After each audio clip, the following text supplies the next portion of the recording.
না, এদেশে যারা শরিয়া আইন মানে না বলে ঘোষণা অলরেডি দিয়েছে, বিশ্বাসও করে না, এ মানুষগুলো যে তাগুত, এ আর কি ওয়াজ করা লাগবে? সুতরাং এই দেশে আগামীতে বাক্স দুইটাই থাকবে, একটা ইসলামের বাক্স, একটা ইসলামের বাইরের বাক্স। এখন আপনার বিবেকে যেটা বলে আপনি সেটা করবেন। আমরা ভোট চাওয়ার জন্য এখানে আসি নাই, ভোট চাইও না। আমার চাইতে যদি যোগ্য কোনো মানুষ, বাংলাদেশ জামাত ইসলামী 300 প্রার্থী দিয়েছেন, এদের চাইতে যোগ্য, আমানতদার, সৎ, আমার মনে হচ্ছে আজকে একটা ঘোষণা শুনলাম যে যারা এমপি, উপজেলা চেয়ারম্যান, ভাইস চেয়ারম্যান এবং চেয়ারম্যান আর মেম্বার আর মেয়র, এই পদগুলোতে যারা প্রতিদ্বন্দ্বিতা করবে, যে দল থেকে আসুক, তাদের নাকি রক্ত পরীক্ষা করা হবে। মানে তারা মদ খায় কিনা, বিড়ি খায় কিনা, গাঁজা খায় কিনা। আমার মনে হয় এটা করা দরকার। এইটা করলে বহু আল্লাহর ওলি বাদ পড়ে যাবে। কারণ এই দেশে আদর্শ নিয়ে মানে রাজনীতি করার দল এখন এই ইসলামপন্থী যারা, তাদেরটাই। বাকি যারা আছে সব ভুয়া, চিটার, বাটপার আর দুর্নীতিবাজ। ওদের রক্তগুলো পরীক্ষা করলে শুধু ওই মদের গন্ধ, বিড়ি, সিগারেট ছাড়া আর কিছু পাওয়া যাবে না। আর ইসলামী দল যারা করে, এদের আপনি রক্ত পরীক্ষা করেন, এই মানুষগুলোর রক্তের ভেতরে কোনো বিড়ির গন্ধ নেই, সিগারেটের গন্ধ নেই, সাদাবাজির গন্ধ নেই, মদের গন্ধ নেই। আছে? এর চাইতে আর কি প্রমাণ দিয়ে আপনাদের সামনে আসা লাগবে? বাংলাদেশের যে 300 এমপির তালিকা দিয়েছে জামাত ইসলামী, দেখেন সব হায়ার এডুকেটেড, একজনও আমার মনে হয় 5 পাস নেই, অন্তত কিছু না হলেও ডিগ্রি পাস। আর বাকি এমনও মানুষ, আমার মনে হয় এই গত 15 বছরে আমি এমপি দেখেছিলাম সংসদে, ওই বড়গোনার এক নারী এমপি, উনি 5 লাইন পড়তে গিয়ে মনে হয় 50 জায়গায় ধাক্কা খায়। তো জামাত ইসলামী থেকে সৎ, যোগ্য এবং শিক্ষিত, তাও যেমন তেমন 2, 3, 5 পাস না, সব অনার্স মাস্টার্স করা, IA pass, BA pass, doctor, engineer এবং আলেম অনেকগুলো, 58 জনের উপরে আলেমকে এবার নমিনেশন দিয়েছে বাংলাদেশ জামাত ইসলামী থেকে। আশা করছি এই মানুষগুলো 300-র ভেতরে যদি 151 জন আপনাদের রায় নিয়ে আসতে পারে, এদেশে কোরআনের যে রাজ, এটা আমরা দেখাতে পারবো। এই 54 বছরে শুধু ওয়াজ করেছিলাম, সামনে দেখাতে পারলেই কিয়ামত পর্যন্ত দেশে কোরআনের হাত থেকে কেউ দেশ নিতে পারবে না ইনশাআল্লাহ। দেশে এবং আন্তর্জাতিক যে ষড়যন্ত্রগুলো হচ্ছে, এগুলো মোকাবেলা আল্লাহর দায়িত্বে দিলাম। আল্লাহুম্মা ইন্না নাজআলুকা ফি নুহুরিহিম ওয়া নাউযু বিকা মিন শুরুরিহিম। বলেন আমিন। আজকের এই মনোমুগ্ধকর আয়োজন, আপনারা সিস্টেম দেখে বুঝতে পারছেন না এদের রুচি কি? এখান থেকে শুরু করে শেষ পর্যন্ত তাকিয়ে দেখেন তো, এইরকম রুচিশীল আয়োজন অন্য কোনো দলের মানুষ করা, তাদের টাকা আছে, সম্পদ আছে, কিন্তু সম্ভব না, কারণ রুচি থাকা লাগে। বাংলাদেশ জামাত ইসলামী বা ইসলামী দল যারা এদেশে করে, তাদের রুচিগুলোই আলাদা। এইরকম উন্নত রুচি নিয়েই তারা এই 56,000 বর্গ মাইল কোরআন দিয়ে, হাদিস দিয়ে সাজাবে ইনশাআল্লাহ। নবীজির যে হাদিস পড়লাম, এটার বাংলা মিনিং হচ্ছে খায়রুন নাস মা ইয়ানফাউন নাস। উত্তম মানুষ পৃথিবীতে ওইটা যার দ্বারা মানুষের উপকার হয়। আল্লাহর নবী বলেননি যে যার দ্বারা শুধু মুসলমানের উপকার হয়। মা ইয়ানফাউন নাস আছে, ইয়ানফাউ এটা মজারে, বর্তমান, ভবিষ্যৎ, প্রেজেন্ট, ফিউচার, আর নাসের আগে আলিফ লাম দিয়েছেন।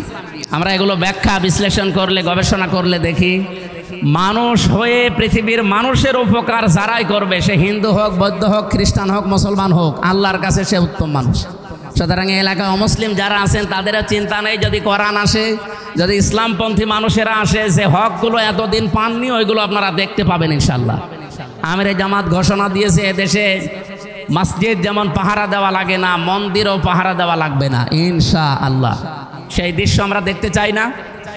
বলেন বলেন। সৌদি আরব না, তুরস্ক না, এমনকি আরো ইসলামী দেশ যেগুলো আছে সেগুলো না, আমরা আদলে সাজাতে চাই আল্লাহর হুকুম এবং রাসূলের তরিকা দিয়ে। এই জন্য তারা স্লোগানও সারা জীবন দিয়ে আসতেছে, আল্লাহর আইন চাই, সৎ লোকের শাসন চাই। যে সমস্ত কথাবার্তাগুলো আমাদের এবং ইসলামের বিরুদ্ধে কথা বলা হচ্ছে, এগুলো যে সব ধোঁকাবাজ, সিটার, বাটপার, সব এখন জাতির মানুষেরা জেনে ফেলেছে। আজকে একজন সবক দিচ্ছিল, দেখলাম যে বাংলাদেশ জামাত ইসলামী যদি এদেশে রাজনীতি করতে চায়, তাহলে মাথা নিচু করে করা লাগবে। কে বলেছে আপনাকে? এদেশে বাংলাদেশ জামাত ইসলামী শুধু মানুষের সামনে না, আল্লাহ ছাড়া কারোর সামনে মাথা নত যদি করতো তাহলে 11 জনের ফাঁসি হতো না। আমি এই 3 বছর জেলে থাকতাম না। আমি যেই দিন ধরা পড়লাম, বাড়ি থেকে ধরে নিয়ে গেল, ওই দিনই আমাকে গাড়িতে নিয়ে যাওয়ার সময় বলছিল যে কয়েকটা শর্তের ভেতরে একটা ছিল এই যে ওলামা লীগের সমর্থন হয়ে ওই ফর্ম পূরণ করা লাগবে, তাহলে ইসলামী বিশ্ববিদ্যালয়ের সভাপতি সেক্রেটারি বানিয়ে দেব। আমি যদি ওই দিন মেনে নিতাম 3 বছর আমার এই আয়না ঘরে থাকা লাগে। সুতরাং এদেশে জামাত ইসলামী শুধুমাত্র কেবলমাত্র একটাই দল আছে যারা মানুষের সামনে মাথা নত করে না। আর জামাত যারা করে, শিবির যারা করে, এরা আন্দাজে করেন, এরা বুঝে শুনে করে। কোরআনে কারিমে কথায় আছে, হে নবী আপনি মানুষকে ডাকেন, কুল হাদিহি সাবিলি আদউ ইলাল্লাহ আলা বাসিরাতিন আনা ওয়া মান ইত্তাবাআনি। আমি যে আল্লাহর দিকে, আল্লাহর বিধানের দিকে ডাকি, এটা আমি আন্দাজে ডাকি না, আলা বাসিরাতিন, আমি বুঝে শুনে চিন্তা ভাবনা করে ডাকি। এই জন্যে জামাত ইসলামী করলে ওই আকাশ থেকে পড়ে করা যায় না, একেবারে গোড়া থেকে শুরু করে আস্তে আস্তে লেখাপড়ার মাধ্যমে, চরিত্র গঠনের মাধ্যমে উঠে আসা লাগে। আল্লাহ আমাদেরকে এই দলে শামিল হয়ে আল্লাহর দিনকে বিজয় করার তৌফিক যেন দান করেন, বলেন আমিন। টয়লেটে প্রবেশ করার সময় মানুষ বাম পা দিয়ে বলে আল্লাহুম্মা ইন্নী আউযু বিকা মিনাল খুবুসি ওয়াল খাবাইস। 8-10 মিনিট কাজ সারার পরে ডান পা দিয়ে বের হয়ে বলে গফরানাকা আলহামদুলিল্লাহিল্লাযী আযহাবা আন্নিল আযা ওয়া আফানি। বলেন তো এই 8-10 মিনিট যা ব্যয় করলে নাকি ভালো কাজ না নিকৃষ্ট কাজ? ভালো কাজ। পৃথিবীর যত খারাপ কাজ আছে সবচাইতে খারাপ কাজ না? অথচ 8-10 মিনিট আপনার ইবাদত হয়ে গেছে। আপনি নামাজ পড়লে, রোজা রাখলে যে সওয়াব পেতেন, এই 8-10 মিনিট শুধু রাসূলুল্লাহর তরিকায় কাটিয়ে আসার কারণে ওই রকম সওয়াব পেয়েছেন, তার মানে পুরাটা ইবাদত। টয়লেট করা যদি 8-10 মিনিট ইবাদত হয়, তাহলে আমরা এদেশকে কোরআনে কারিমের আইন দিয়ে চালাতে চাই, মানুষের অধিকার এ পৃথিবীতে প্রতিষ্ঠা করার জন্য চেষ্টা করছি, সেই জন্য আজকের এই অনুষ্ঠান। এটা ইবাদত হবে না কেন? আল্লাহ আমাদেরকে বানিয়েছেন শুধুমাত্র ইবাদতের জন্য। এই জন্য আমরা যারা এদেশে দিন প্রতিষ্ঠা করতে চাই, তারা মনে করছি আজকের এই অনুষ্ঠান 1-1.5 ঘন্টা 2 ঘন্টা, এটা আমার পুরাটা নামাজের মতো ইবাদত। আল্লাহ যেন কবুল করেন, বলেন আমিন। সম্মানিত ভাইরা, অনেকগুলো প্রতিশ্রুতির কথা একেবারে কেন্দ্র থেকে যেগুলো ঘোষণা আমরা সব শুনে ফেলেছি। আশা করছি এগুলো বাস্তবায়নের জন্য কোরআনে কারিমকে তার জায়গা মতো নিয়ে যাওয়া, এইটাই এখন সময়ের দাবি। এটা যতদিন পর্যন্ত বাংলাদেশে কায়েম করা না হবে, ততদিন আপনার অধিকার আপনি ফিরে পাবেন না। আমি 2 দিন আগে মক্কা মদিনা থেকে আসলাম। ওখানে 100 ভাগ ইসলাম নেই, 70 ভাগ আছে, বাকি 30 ভাগ নেই, জুলুম আছে সেখানে। এতটুকু থাকার পরেও যত শান্তি ওই জায়গায়, কোনো চিন্তা নেই। রাত 2টা 3টা 5টার সময় আপনি চলতেছেন, কোনো ভয় নেই, শুধু একটাই ভয়, আল্লাহর ভয়। আমরাও 56,000 বর্গ মাইলকে এরকম একটা নিরাপত্তার নগরী বানাতে চাই। কথা বলেন, অমাং দাখালাহু কানা আমিনা। আল্লাহ তাআলা বলেন, হে নবী আপনি দুনিয়ার মানুষকে জানিয়ে দেন, এরা যদি কাবা শরীফের এলাকার ভেতরে প্রবেশ করে তাহলে তারা নিরাপত্তা পেয়ে যাবে। কেন? এই আয়াতের পরবর্তীতে আল্লাহ কিছু শর্ত দিয়েছেন। যারা ঈমান আনে, ঈমানের সাথে শিরিক মিশ্রণ করে না, জুলুম মিশ্রণ করে না, উলাইকা লাহুমুল আমন, এই মানুষগুলো আল্লাহর পক্ষ থেকে নিরাপত্তার হকদার। বলেন তো আমার প্রশ্ন, বাংলাদেশ কি কাবা শরীফ? জবাব দেন, এটা ক্লাস চলছে এখন 8-10 মিনিটের। বলেন বাংলাদেশ কাবা শরীফ? তাহলে এইটা নিরাপত্তার শহর বানাতে হবে না কাবা শরীফের মতো? তাহলে এই দেশে আমরা যারা আছি, আমাদের ঈমান যতটুকু আছে এটা আরো মজবুত করা দরকার। শিরিক এবং জুলুম মুক্ত ঈমান তৈরি করা দরকার। তাহলে আল্লাহর যেটা ঘোষণা উনি অবশ্যই বাস্তবায়ন করবেন, যদি আমাদের নিজেদের শর্তগুলো পালন ঠিক হয়। ওয়ালা তাহিনু ওয়ালা তাহজানু ওয়া আনতুমুল আলাউনা ইন কুনতুম মুমিনিন। কোনো ভয় নেই, কোনো দুশ্চিন্তা নেই, তোমরা বিজয়ী হবে না, শেষে হর্ষাই আছে, তোমরাই বিজয়ী হবেই যদি মুমিন হও। বলেন তো বিজয় দেওয়ার মালিককে? মুমিন হওয়ার মালিককে? আল্লাহ মুমিন হবে? আল্লাহ তো মুমিন আছে। মুমিন আল্লাহর নাম না? মুমিন হওয়ার দায়িত্ব আমাদের। তাহলে মুমিন হওয়ার যে শর্তগুলো আছে কোরআনে, প্রায় 50 জায়গার উপরে আল্লাহ মুমিনদের বিভিন্ন গুণাবলী দিয়েছেন। আপনারা কোরআন পড়বেন, কোরআন থেকে এগুলো জেনে নেবেন।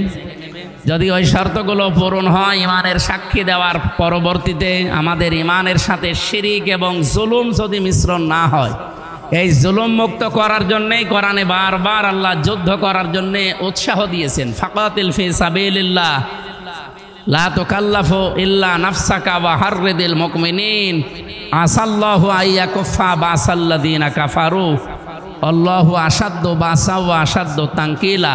সূরা নিসার আয়াত। আল্লাহ তাআলা বলেন, হে নবী, আপনি লড়াই সংগ্রাম এটা বন্ধ করবেন না, চালাতেই থাকেন। কিন্তু চালাবেন কার রাস্তায়? আল্লাহর রাস্তায়। বাংলাদেশেও লড়াই সংগ্রাম অনেকেই করছে, কিন্তু তাদের রাস্তা ভুল। কথা বোঝেন আমার? অনেকেই এই দেশের সংগ্রাম লড়াই চালিয়ে যাচ্ছে আজ 54 বছরই মনে করেন, কিন্তু তাদের রাস্তা ভুল। এই দেশে শুধু আল্লাহর আইন যারা কায়েম করতে চায় তাদের রাস্তাটা ঠিক আছে, কোরআন অনুযায়ী তাদের রাস্তা ঠিক আছে। আল্লাযীনা আমানু ইউকাতিলুনা ফি সাবিলিল্লাহ, যারা ঈমান আনে তারাও লড়াই সংগ্রাম করে, কিন্তু এটা কার রাস্তায়?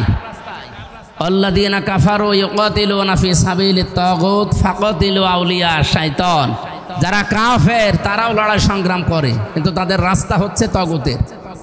বলেন তো কার? এ পর্যন্ত বলে আল্লাহ কিন্তু বক্তব্য শেষ করে দেননি। আল্লাহ তাআলা বলেন, ফাকাতিলু আউলিয়া শাইতান, শয়তানের অনুচর যারা আছে তাদের বিরুদ্ধে লড়াই সংগ্রাম করতেই থাকো। ফালাম তাকতুলুহুম ওয়ালাকিন্নাল্লাহা কাতালাহুম ওমা রমাইতা ইয রমাইতা ওয়ালাকিন্নাল্লাহা রমা। বিভিন্ন দৃষ্টান্ত দিয়েছেন আল্লাহ কোরআনে। ফালাম তাকতুলুহুম, তোমরা লড়াই করো না, কতল করো না, ওয়ালাকিন্নাল্লাহা কাতালাহুম, বরং আমি আল্লাহ নিজে কতল করি। এই আয়াতগুলোর সারমর্ম এই, জিহাদের ময়দানে, যুদ্ধের ময়দানে, লড়াই সংগ্রাম আন্দোলনের ময়দানে সত্যি যদি মানুষ আসে, বিপক্ষ শক্তি যারা আল্লাহ, রসুল এবং ইমানদারদের, এদেরকে শায়েস্তা করার দায়িত্ব কার? বলেন বলেন। আসাল্লাহু, আল্লাহ বলেন সম্ভবত আমি, আইয়া কুফা বাসাল্লাযীনা কাফারু, কাফেরদের যত রকমের ষড়যন্ত্র আছে, শক্তি সামর্থ্য আছে, সব চূর্ণ বিচূর্ণ করে দেব। সুতরাং যারা এই ঘোষণা দিয়েছে, সোজা ভাই বলছিলেন না, এদেশে যারা শরিয়া আইন মানে না বলে ঘোষণা অলরেডি দিয়েছে, বিশ্বাসও করে না, এ মানুষগুলো যে তাগুত, এ আর কি ওয়াজ করা লাগবে? সুতরাং এই দেশে আগামীতে বাক্স দুইটাই থাকবে, একটা ইসলামের বাক্স, একটা ইসলামের বাইরের বাক্স। এখন আপনার বিবেকে যেটা বলে আপনি সেটা করবেন। আমরা ভোট চাওয়ার জন্য এখানে আসি নাই, ভোট চাইও না। আমার চাইতে যদি যোগ্য কোনো মানুষ, বাংলাদেশ জামাত ইসলামী 300 প্রার্থী দিয়েছেন, এদের চাইতে যোগ্য, আমানতদার, সৎ, আমার মনে হচ্ছে আজকে একটা ঘোষণা শুনলাম যে যারা এমপি, উপজেলা চেয়ারম্যান, ভাইস চেয়ারম্যান এবং চেয়ারম্যান আর মেম্বার আর মেয়র, এই পদগুলোতে যারা প্রতিদ্বন্দ্বিতা করবে, যে দল থেকে আসুক, তাদের নাকি রক্ত পরীক্ষা করা হবে। মানে তারা মদ খায় কিনা, বিড়ি খায় কিনা, গাঁজা খায় কিনা। আমার মনে হয় এটা করা দরকার। এইটা করলে বহু আল্লাহর ওলি বাদ পড়ে যাবে। কারণ এই দেশে আদর্শ নিয়ে মানে রাজনীতি করার দল এখন এই ইসলামপন্থী যারা, তাদেরটাই। বাকি যারা আছে সব ভুয়া, সিটার, বাটপার আর দুর্নীতিবাজ। ওদের রক্তগুলো পরীক্ষা করলে শুধু ওই মদের গন্ধ, বিড়ি, সিগারেট ছাড়া আর কিছু পাওয়া যাবে না। আর ইসলামী দল যারা করে, এদের আপনি রক্ত পরীক্ষা করেন, এই মানুষগুলোর রক্তের ভেতরে কোনো বিড়ির গন্ধ নেই, সিগারেটের গন্ধ নেই, সাদাবাজির গন্ধ নেই, মদের গন্ধ নেই। আছে? এর চাইতে আর কি প্রমাণ দিয়ে আপনাদের সামনে আসা লাগবে? বাংলাদেশের যে 300 এমপির তালিকা দিয়েছে জামাত ইসলামী, দেখেন সব হায়ার এডুকেটেড, একজনও আমার মনে হয় 5 পাস নেই, অন্তত কিছু না হলেও ডিগ্রি পাস। আর বাকি এমনও মানুষ, আমার মনে হয় এই গত 15 বছরে আমি এমপি দেখেছিলাম সংসদে, ওই বড়গোনার এক নারী এমপি, উনি 5 লাইন পড়তে গিয়ে মনে হয় 50 জায়গায় ধাক্কা খায়। জামাত ইসলামী থেকে সৎ, যোগ্য এবং শিক্ষিত, তাও যেমন তেমন 2, 3, 5 পাস না, সব অনার্স মাস্টার্স করা, IA pass, BA pass, doctor, engineer এবং আলেম অনেকগুলো, 58 জনের উপরে আলেমকে এবার নমিনেশন দিয়েছে বাংলাদেশ জামাত ইসলামী থেকে। আশা করছি এই মানুষগুলো 300-র ভেতরে যদি 151 জন আপনাদের রায় নিয়ে আসতে পারে, এদেশে কোরআনের যে রাজ, এটা আমরা দেখাতে পারবো। এই 54 বছরে শুধু ওয়াজ করেছিলাম, সামনে দেখাতে পারলেই কিয়ামত পর্যন্ত দেশে কোরআনের হাত থেকে কেউ দেশ নিতে পারবে না ইনশাআল্লাহ। দেশে এবং আন্তর্জাতিক যে ষড়যন্ত্রগুলো হচ্ছে এগুলো মোকাবেলা আল্লাহর দায়িত্বে দিলাম। আল্লাহুম্মা ইন্না নাজআলুকা ফি নুহুরিহিম ওয়া নাউযু বিকা মিন শুরুরিহিম, বলেন আমিন। আজকের এই মনোমুগ্ধকর আয়োজন আপনারা সিস্টেম দেখে বুঝতে পারছেন না এদের রুচি কি। এখান থেকে শুরু করে শেষ পর্যন্ত তাকিয়ে দেখেন তো, এইরকম রুচিশীল আয়োজন অন্য কোনো দলের মানুষ করা, তাদের টাকা আছে, সম্পদ আছে, কিন্তু সম্ভব না, কারণ রুচি থাকা লাগে। বাংলাদেশ জামাত ইসলামী বা ইসলামী দল যারা দেশে করে তাদের রুচিগুলোই আলাদা। এইরকম উন্নত রুচি নিয়েই তারা এই 56,000 বর্গ মাইল কোরআন দিয়ে হাদিস দিয়ে সাজাবে ইনশাআল্লাহ। নবীজির যে হাদিস পড়লাম এটার বাংলা মিনিং হচ্ছে খায়রুন নাস মা ইয়ানফাউন নাস, উত্তম মানুষ পৃথিবীতে ওইটা যার দ্বারা মানুষের উপকার হয়। আল্লাহর নবী বলেননি যে যার দ্বারা শুধু মুসলমানের উপকার হয়। মা ইয়ানফাউন নাস আছে, ইয়ানফাউ এটা মজারে, বর্তমান ভবিষ্যৎ, প্রেজেন্ট ফিউচার, আর নাসের আগে আলিফ লাম দিয়েছেন। আমরা এগুলো ব্যাখ্যা বিশ্লেষণ করলে, গবেষণা করলে দেখি মানুষ হয়ে পৃথিবীর মানুষের উপকার যারাই করবে, সে হিন্দু হোক, বৌদ্ধ হোক, খ্রিস্টান হোক, মুসলমান হোক, আল্লাহর কাছে সে উত্তম মানুষ। সুতরাং এই এলাকায় অমুসলিম যারা আছেন তাদেরও চিন্তা নেই, যদি কোরআন আসে, যদি ইসলামপন্থী মানুষেরা আসে, যে হকগুলো এতদিন পাননি ওইগুলো আপনারা দেখতে পাবেন ইনশাআল্লাহ। আমিরে জামাত ঘোষণা দিয়েছে এদেশে মসজিদ যেমন পাহারা দেওয়া লাগে না, মন্দিরও পাহারা দেওয়া লাগবে না ইনশাআল্লাহ। সেই দৃশ্য আমরা দেখতে চাই না? বলেন বলেন। সৌদি আরব না, তুরস্ক না, এমনকি আরো ইসলামী দেশ যেগুলো আছে সেগুলো না, আমরা আদলে সাজাতে চাই আল্লাহর হুকুম এবং রাসূলের তরিকা দিয়ে। এই জন্যে তারা স্লোগানও সারা জীবন দিয়ে আসতেছে, আল্লাহর আইন চাই, সৎ লোকের শাসন চাই। যে সমস্ত কথাবার্তাগুলো আমাদের এবং ইসলামের বিরুদ্ধে কথা বলা হচ্ছে, এগুলো যে সব ধোঁকাবাজ, সিটার, বাটপার, সব এখন জাতির মানুষেরা জেনে ফেলেছে। আজকে একজন সবক দিচ্ছিল, দেখলাম যে বাংলাদেশ জামাত ইসলামী যদি এদেশে রাজনীতি করতে চায় তাহলে মাথা নিচু করে করা লাগবে। কে বলেছে আপনাকে? এদেশে বাংলাদেশ জামাত ইসলামী শুধু মানুষের সামনে না, আল্লাহ ছাড়া কারোর সামনে মাথা নত যদি করতো তাহলে 11 জনের ফাঁসি হতো না। আমি এই 3 বছর জেলে থাকতাম না। আমি যেই দিন ধরা পড়লাম, বাড়ি থেকে ধরে নিয়ে গেল, ওই দিনই আমাকে গাড়িতে নিয়ে যাওয়ার সময় বলছিল যে কয়েকটা শর্তের ভেতরে একটা ছিল এই যে ওলামা লীগের সমর্থন হয়ে ওই ফরম পূরণ করা লাগবে, তাহলে ইসলামী বিশ্ববিদ্যালয়ের সভাপতি সেক্রেটারি বানিয়ে দেব। আমি যদি ওই দিন মেনে নিতাম, 3 বছর আমার এই আয়না ঘরে থাকা লাগে। সুতরাং এদেশে জামাত ইসলামী শুধুমাত্র একমাত্র কেবলমাত্র একটাই দল আছে যারা মানুষের সামনে মাথা নত করে না। আর জামাত যারা করে, শিবির যারা করে, এরা আন্দাজে করেন, এরা বুঝে শুনে করে। কোরআনে কারিমে কথায় আছে, হে নবী আপনি মানুষকে ডাকেন, কুল হাদিহি সাবিলি আদউ ইলাল্লাহ আলা বাসিরাতিন আনা ওয়া মান ইত্তাবাআনি। আমি যে আল্লাহর দিকে, আল্লাহর বিধানের দিকে ডাকি, এটা আমি আন্দাজে ডাকি না, আলা বাসিরাতিন, আমি বুঝে শুনে চিন্তা ভাবনা করে ডাকি। এই জন্যে জামাত ইসলামী করলে ওই আকাশ থেকে পড়ে করা যায় না, একেবারে গোড়া থেকে শুরু করে আস্তে আস্তে লেখাপড়ার মাধ্যমে, চরিত্র গঠনের মাধ্যমে উঠে আসা লাগে। আল্লাহ আমাদেরকে এই দলে সামিল হয়ে আল্লাহর দিনকে বিজয় করার তৌফিক যেন দান করেন, বলেন আমিন। আজকে হরিনারায়ণপুর ইউনিয়নবাসী তাদের ধন্যবাদ জানাচ্ছি এবং এই আয়োজনের সাথে যারা সম্পৃক্ত, যারা কষ্ট করে এসেছেন, পুরাটা আল্লাহ যেন ইবাদত হিসাবে মেনে নেন। আসসালামু আলাইকুম ওয়া রাহমাতুল্লাহ। আলহামদুলিল্লাহ।